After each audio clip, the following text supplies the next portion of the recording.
क्या खूबसूरत शायरी है और क्या खूबसूरत अंदाज है। मुलाहिजा फरमाइए।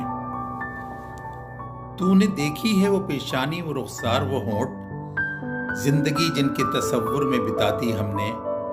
तुझ पे उठी हैं वो खोई हुई साहिर आंखें, तुझको मालूम है क्यों उम्र बिता दी हमने।